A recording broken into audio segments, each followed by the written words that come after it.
Hello. Aseba leo umenipigia, maana yake toka asubuhi nakupigia umeniweka busy mjomba.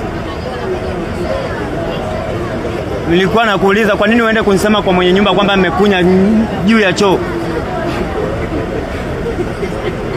Wewe umeniweka busy mjomba. Sasa wewe una ushahidi gani?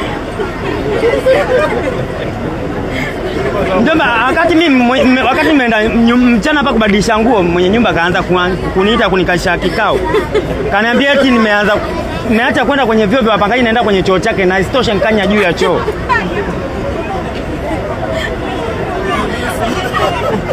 Huo ni upumbavu mjomba ambao unanisingizia, na hasira nikikupata nitakupiga hata kisu. Sababu una ushahidi mjomba. Hebu ngoja nikuulize kitu. Hivi wewe, yani kwa picha tu mtu unaweza ukanya mara mbili mjomba? Maana yake mimi nina ushahidi wa kutosha. Yani nilipotoka nyumba asubuhi sijarudi tena mpaka mchana. Sasa mimi ina maana asubuhi mmejisaidia kwangu afu nikaenda kwa mwenye nyumba. Maana mimi nina ushahidi wa kutosha. Sasa mimi nidanganye nini wakati wewe ushakuona mimi mtoto wa kanisani, ushakuona mtoto wa kanisani anadanganya ovyo?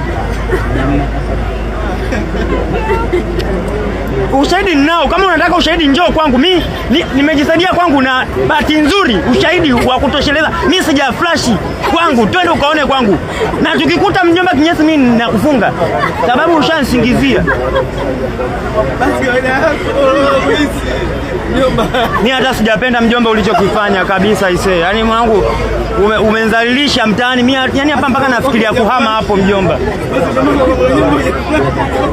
Hebu ngatie simu mjomba, tukutane saa 1.